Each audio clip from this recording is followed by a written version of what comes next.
नमस्कार, राधे राधे सभी कृष्ण वयस को। मैं शिवानी आप सभी का स्वागत करती हूँ अपने कन्नू नन्नू चन्नू मन्नू सबके साथ। तो आज हमारे कन्नू नन्नू के साथ साथ आपको दो प्यारे से बाबू भी दिख रहे होंगे यहाँ पर, जो कि हमारे घर पर 2 से 3 दिन स्टे करने के लिए आए हैं। तो बड़े ही प्यारे लग रहे हैं और मुझे बहुत अच्छा लग रहा है इनकी सेवा करके। बहुत ही छोटे छोटे हैं। सबसे पहले तो आप इनके दर्शन कर लीजिए। इसके बाद जो आज का रिक्वेस्टेड वीडियो है वो इस पर है कि मैं एकादशी के बारे में सबको बताऊं कि कैसे इसका व्रत शुरू किया जाता है, किसको करना चाहिए, किसको नहीं करना चाहिए, कब से करना चाहिए, कब से नहीं करना चाहिए, क्या खाना चाहिए, क्या नहीं खाना चाहिए, शुरू कब करना चाहिए, पारण कब करना चाहिए। तो आज हम इसी पर ही बात करते हैं। इससे पहले आप मेरे चैनल को सब्सक्राइब कर लीजिए, जिसने अभी तक नहीं किया है, बेल नोटिफिकेशन ऑन कर लीजिए। और इसी के साथ साथ अगर वीडियो अच्छा लगे तो कमेंट बॉक्स में राधे राधे जरूर लिखिए और लाइक करना तो बिल्कुल मत भूलिए। तो मैं बताने शुरू करती हूँ आपको एकादशी के बारे में। एकादशी क्या है? एकादशी हमारे भगवान विष्णु को सबसे प्रिय जो तिथि है वो एकादशी है। सबसे प्रिय जो पौधा है वो तुलसी है, ठीक है ना। और सबसे प्रिय जो मास है वो है पुरुषोत्तम मास। तो मासों में मास पुरुषोत्तम मास, पौधों में तुलसी और तिथियों में एकादशी हमारे श्री हरि विष्णु नारायण, या आप कृष्णा कह सकते हैं, नारायण के जितने भी अवतार हैं उनको बहुत ही पसंद है या उनको अच्छा लगता है। सबकी एक फेवरेट अपने एक डेज होते हैं। तो हमारे श्रीहरि विष्णु के फेवरेट में से ये आता है। और दिनों में बृहस्पतिवार यानी कि वीरवार। तो अब चर्चा करते हैं। सबसे पहले मैं आपको बता देती हूँ कि एकादशी 2 प्रकार की होती है। एक हम एकादशी व्रत रखते हैं नित्य व्रत और एक होता है काम व्रत। तो जो नित्य व्रत होता है वो रखा जाता है ऐसे ही, बिना किसी इच्छा के, बिना किसी लालच के, बिना किसी मनोकामना के। मतलब हम बस, हमें अच्छा लग रहा है, हम बस भगवान विष्णु को खुश कर रहे हैं, हमें बस अच्छा लग रहा है, तो हम वो व्रत किए जा रहे हैं हर एकादशी पर। तो वो कहलाता है नित्य एकादशी व्रत। और एक होता है काम एकादशी व्रत। जैसे कि नाम से ही पता लगता है, काम यानी कामना। तो जो कामना के लिए रखे जाते हैं वो व्रत कहलाते हैं काम व्रत। तो आप किस तरीके के व्रत करते हैं ये आप पर डिपेंड करता है। कामना किसी भी तरीके से हो सकती है, चाहे वो संतान से रिलेटेड, विवाह से रिलेटेड, धन संपत्ति से रिलेटेड, घर से रिलेटेड, किसी भी कोई भी मनोकामना से रिलेटेड आप इस व्रत को भी कर सकते हैं, जो कि काम एकादशी कहलाएगी। काम एकादशी के व्रत कहलाएंगे, जो कि आप एक मन्नत के रखते, मनोकामना के रखते करते हैं। इसी के साथ मैं आपको बता देती हूँ, जो आप एकादशी के व्रत मन्नत करके रखते हैं तो कम से कम आपको 1 साल के तो रखने ही रखने हैं, या जब तक आपकी मन्नत नहीं पूर्ण हो जाती जब तक आप उसको व्रत को करते हैं और जब उद्यापन कर देते हैं उसके बाद। और जो नित्य व्रत होते हैं वो तो आप करे जाइए जब तक आप में सामर्थ्य है, आपका मन है, आप करे जाइए। जब आपको फिर उसके बाद अगर आपको ऐसा लगता है कि अब हमसे नहीं हो रहा है, क्योंकि देखो भगवान भी नहीं चाहते हैं कि आपसे जो नहीं हो रहा वो आप जबरदस्ती का करें। भगवान ये चाहते हैं कि आप जो भी करें मन से करें और उसमें आपकी भी खुशी शामिल हो। ऐसा नहीं कि आप परेशान हो रहे हैं और आप भगवान के व्रत कर रहे हैं, ठीक है ना। तो उसका भी आप कभी ना कभी उद्यापन कर सकते हैं। इसके बाद कम से कम व्रत कितने करें और ज्यादा से ज्यादा कितने करें। कम से कम अगर आप उठाते हैं तो आप 1 साल के व्रत, यानी कि साल में 24 एकादशी होती है। और जिस वर्ष अधिक मास होता है उस वर्ष में 26 एकादशी हो जाती है। जैसे कि 2020 में ही अभी अधिक मास गया है तो उसमें 26 एकादशी थी। तो अब ये बात आती है कि अगर आप कौन से साल में उठाते हैं, इसका हिसाब है कि अगर आपने अधिक मास जिस साल में उस साल उठाया तो आपको 26 व्रत रखने ही रखने हैं, या आप नॉर्मल किसी साल में उठाते हैं तो आपको 24 व्रत रखने ही रखने हैं। उसके बाद आप उद्यापन कर सकते हैं। हर चीज को अपना सामर्थ्य देख करके उठाएं, यानी कि शुरू करें। ऐसा नहीं कि आप शौक में 4 दिन व्रत कर रहे हैं फिर नहीं कर रहे हैं। मैंने कई लोगों का ऐसा देखा है, 4 दिन शौक से व्रत करते हैं फिर वो नहीं करते हैं, या 4 दिन कोई पूजा पाठ है बड़े शौक से कर रहे हैं फिर वो नहीं करते हैं। तो ऐसा बिल्कुल गलत होता है।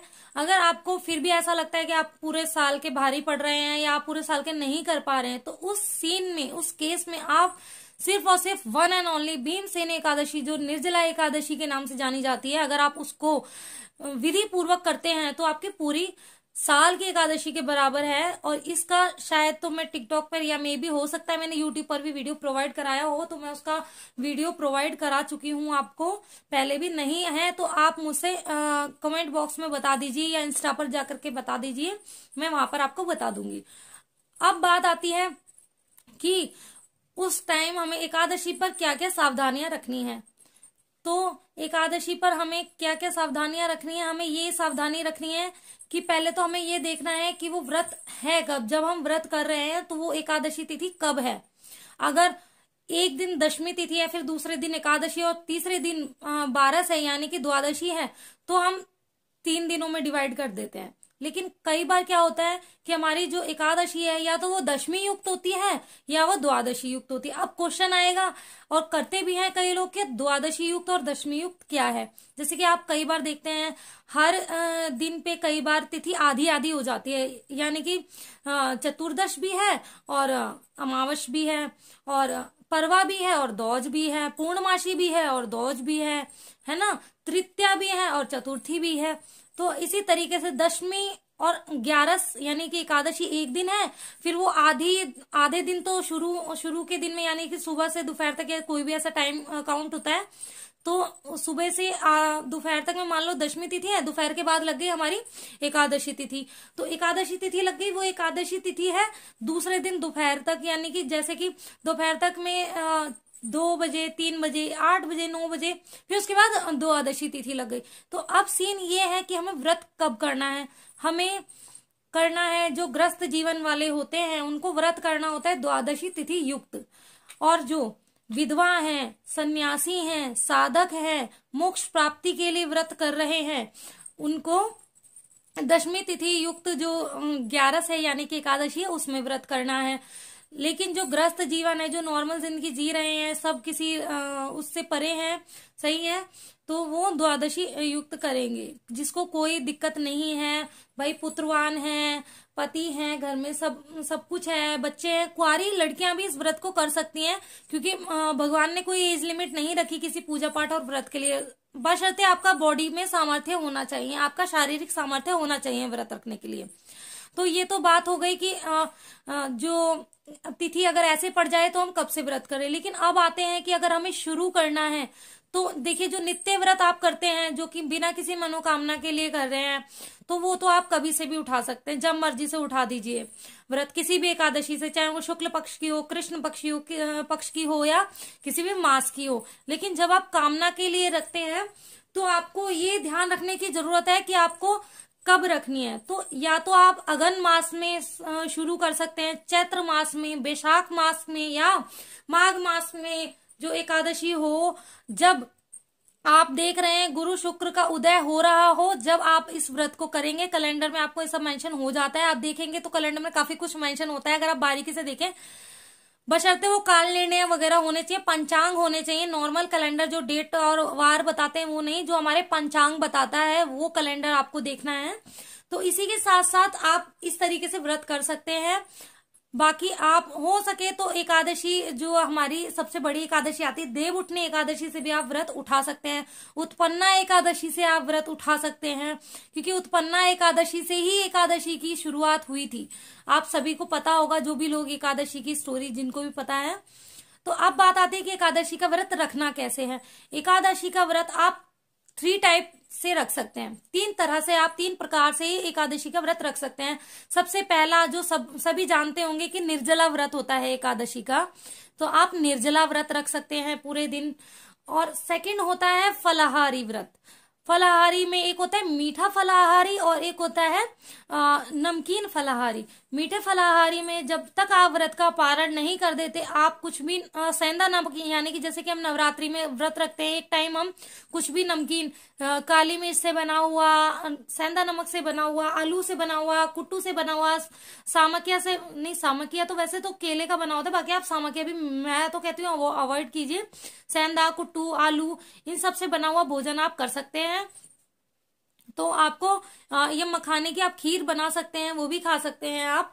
वो तो मीठे में आ गया। आप अगर खाना चाहते हैं तो बाकी बहुत सारी मीठी ऐसी चीजें भी होती है, आलू का हलवा वगैरह, काफी सारी चीजें ऐसी होती है, बादाम का हलवा आप खा सकते हैं, कुछ भी आप ऐसा खा सकते हैं। तो आपको ये देखना है आप किस तरीके का व्रत रखने का आपके बॉडी में सामर्थ्य है। निर्जला रखना है आपने, टोटल फलाहार रखना है, यानी कि पूरे दिन और रात आपको फलाहार ही खाना है। जब भी आपको खाना होता है तभी भी आपको आहार लेना है, आप फलाहार लेंगे। एक होता है कि आप 2 टाइम तो फलाहार कर रहे हैं या 1 टाइम, और रात में 1 टाइम आप कर रहे हैं फलाहार जो कि नमकीन हो, यानी कि जिसमें सेंधा नमक, काली मिर्च वगैरह का यूज होता है। तो आप उस तरीके से भी इस व्रत को कर सकते हैं। वैसे थर्ड वाले का सामर्थ्य मुझे ऐसा लगता है हर कोई एक बार को कर भी सकता है। फर्स्ट 2 थोड़े से डिफिकल्ट इसलिए हैं क्योंकि निर्जला, क्योंकि आपको ये भी देखना है कि बॉडी में डिहाइड्रेशन ना हो जाए। ठंडी में तो एक बार को चल जाता है, लेकिन गर्मियों में बॉडी में डिहाइड्रेशन हो जाता है, पानी जब बॉडी में नहीं आ पाता सही मात्रा में तो। और मीठे का ऐसा होता है कि कई लोग तो होते हैं जो मीठे से पेट भर लेते हैं, बट कई बार मीठा है ना हमसे खाया ही नहीं जाता, हमें वोमिट हो जाता है या दिमाग दुखने लग जाता है, इतना मीठा मीठा खा के दिमाग में एक अजीब सा सुनपन सा हो जाता है। मतलब अपने एक होता है फ्लेवर की बात की, कोई मीठा ज्यादा नहीं खाता तो वो तो फलाहारी खाली मीठे में व्रत कर ही नहीं सकता, उसको 1 टाइम तो नमक चाहिए, वरना उसके बॉडी में प्रॉब्लम हो जाती है, चाहे वो सेंधा नमक ही क्यों ना हो। वैसे भी आजकल कहते ही है कि खाने में सेंधा नमक का ही यूज करना चाहिए या किसी अच्छे आयोडीन नमक का। तो ये तो हो गए व्रत के प्रकार।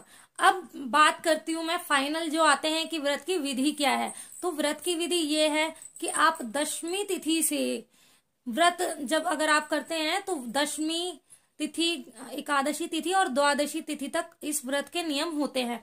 तो व्रत का नियम शुरू हो जाता है 10वीं तिथि से लेकर। तो 10वीं तिथि से ही आपको मांस, मदिरा, चावल, प्याज, लहसुन, मसूर और गाजर, पालक, शलगम, गोभी, इस तरीके का आपको जो है भोजन में प्रयोग नहीं करना है। आपको इसके अलावा आप भोजन ग्रहण कर सकते हैं, और वो भोजन आपको दिन छिपने से पहले पहले ग्रहण करना है, ताकि आप जब तक दूसरे दिन तक रहते हो तो आपके पेट में अन्न नहीं बचना चाहिए, क्योंकि अन्न इस व्रत में बिल्कुल निषेध है। जैसे कि नारायण को भी इस उसमें अन्न का भोग नहीं लगाया जाता। मैं बाबू को भी उस दिन जब एकादशी तिथि हो जाती है तो मैं इनको अन्न का भोग नहीं लगाती हूँ, द्वादशी तिथि पर इनको अन्न का भोग लगता है। तो आप दिन छिपे से पहले पहले अच्छे से भोजन कर लीजिए, जो कि प्याज लहसुन रहित हो। प्याज लहसुन नहीं होना चाहिए उसमें, मांस मदिरा का प्रयोग नहीं होना चाहिए। हो सके तो गाजर, पालक, गोभी वगैरह भी आप मत कीजिए, सिंपल कोई सब्जी बना करके आप खा लीजिए। मसूर की दाल ना खाइए, आप मसूर की दाल नहीं खाना होता। और एकादशी वाले तिथि के दिन आप सुबह उठिए, आप मंदिर को क्लीन करिए नहा धो करके। पहले तो आप नहा धोएंगे तभी पूजा का काम करेंगे, ये नहीं कि दी ने कह दिया कि सुबह उठते ही आप मंदिर सफाई में लग जाएंगे। सबसे पहले तो मंदिर में, क्योंकि कई लोग इतना दिमाग इस्तेमाल नहीं करते, बाकी मंदिर को कभी भी बिगर नहाए टच नहीं करना चाहिए। हो सके तो अगर बहुत ही इमरजेंसी है वो बात अलग है, वो भी हम पूजा नहीं करते, अगर कुछ उठाव धराव करना पड़ जाता है तो, नहीं तो आप बिना नहाए मंदिर को टच ना करें। तो आप सुबह उठ करके सही समय पर नहा धो लेंगे। हो सके तो ब्रह्म मुहूर्त में उठिए। अगर आप एकादशी व्रत करते हैं या कोई भी व्रत करते हैं तो कोशिश कीजिए आप ब्रह्म मुहूर्त में उठे, एकादशी तो खासकर। तो आपको ब्रह्म मुहूर्त में उठना है। ब्रह्म मुहूर्त में नहीं भी उठ पाते एक बार को तो भी आप सुबह समय से उठ जाइए और नहा धो करके आपको मंदिर साफ करना है, मंदिर में पूजा करनी है। अब अगर आपके घर में लड्डू गोपाल जी की सेवा है, आपको उनको भी स्नान कराना है, उनकी भी पूजा करनी है आपको। और जो भी आप भोग खाएंगे, फलाहार भी करेंगे, तो हो सकेगा तो आप नारायण का झूठन ही खाइए, तो बहुत ही अच्छा ये व्रत हो जाता है। और निर्जला व्रत का तो आपको मैं बताती हूँ कि अगर आप एकादशी व्रत में जो भी आपको पुण्य मिलता है तो वो अगर आप निर्जला रखते हैं तो वो कई गुना बढ़ जाता है। लेकिन निर्जला हर किसी की कैपेसिटी नहीं होती भाई करने की, तो जितनी आपकी कैपेसिटी है आप उतना कीजिए। तो आपको नारायण को नहलाना धुलाना है, पूजा करनी है, नारायण को भोग लगाना है, उस भोग को फिर आपको ग्रहण करना है फलाहार को, तो वो भी बहुत ही अच्छा माना जाता है। रात में आप एक समय नमक का यानी कि सेंधा नमक का भोजन कर सकते हैं। दूसरे दिन भी सुबह उठ करके आपको सेम पूजा प्रोसेस करना है, उठना है, नहाना है, पूजा करनी है। और नारायण को कुछ भी चावल से बनी चीजें आपको भोग लगानी है, चाहे वो पोहा हो, कड़ी चावल हो, खिचड़ी हो, दाल चावल हो, कुछ भी। दाल चावल में यानी कि मसूर की दाल का आप यूज नारायण के भोग में कभी नहीं करेंगे, या किसी के भी भोग में आप नहीं करेंगे। तो आपको उनको भोग लगाना है, तब आपको खाना है। और इससे पहले आपको दान करना है, चाहे आप वो दान 11 तिथि में करें या द्वादशी तिथि में करें, लेकिन व्रत का पारण आपका दान और नारायण को भोग के बाद ही होता है। ऐसा नहीं कि आप दान बाद में, अगर मान लो मंदिर बहुत दूर है और आप दान नहीं कर पा रहे उस टाइम, तो आप सीधा मीन्स के रख दीजिए, चलते फिरते उसी दिन दूसरे दिन आप वहां पर उनको दे करके आ सकते हैं। जैसे कि ब्राह्मण को इस व्रत में भोजन कराने का बहुत बहुत बहुत पुण्य माना गया है, बहुत पुण्यदायी होता है भोजन कराना ब्राह्मण को। अगर आप भोजन बना करके नहीं करा सकते तो आप सीधा मीन्स दीजिए, जैसे कि दाल चावल चीनी आटा जो भी आपका सामर्थ्य है, दक्षिणा आप वहां पर मंदिर में या कोई ऐसे आपके जानकार आसपास में ऐसा पंडित हो ब्राह्मण हो, उनको आप दे दीजिए। कोई साधु सन्यासी हो, उनको आप दे दीजिए, वो आपका दान माना जाता है। और एकादशी व्रत तो कहते हैं कि रखना ही चाहिए, चाहे वो साल में आप एक निर्जला एकादशी रखें, चाहे आप पूरे साल की एकादशी रखें, चाहे आप नित्य रूप से रखें, चाहे काम रूप से रखें, लेकिन आपको रखना जरूर चाहिए। क्योंकि ये व्रत जो है वो नारायण को प्रसन्न करने के लिए, मोक्ष पाने के लिए, सुख संपत्ति पाने के लिए, शांति पाने के लिए, अपने जीवन में अपने जीवन का एक फ्लो बनाने के लिए बहुत बहुत ही आवश्यक माना गया है। और हमारे नारायण को तो प्रिय है। अगर आपको नारायण को खुश करना है तो करते जाइए एकादशी व्रत, चाहे आप वो नित्य रूप में करें, काम रूप में करें, या आप एक one and only Nirjala Ekadashi करें। तो ये थी आपकी एकादशी से जुड़ी हुई सभी जानकारी। आशा करती हूँ मैंने वीडियो में सब कुछ अच्छे से बता दिया होगा। इसमें भी अगर कुछ रह जाता है तो आप मुझे कमेंट बॉक्स में पूछ सकते हैं, या आप मेरी इंस्टाग्राम आईडी पर शिवानी राठौर 0808 को फॉलो करके वहां पर डीएम करके पूछ सकते हैं। मैं आपके सभी सवालों के उत्तर देने की सोल्यूशन देने की पूरी कोशिश करूंगी। इसी के साथ इजाजत लेती हूँ। राधे राधे। वीडियो अच्छा लगा हो तो लाइक शेयर सब्सक्राइब कीजिए। सब पर बिहारी जी की कृपा बरसती रहे।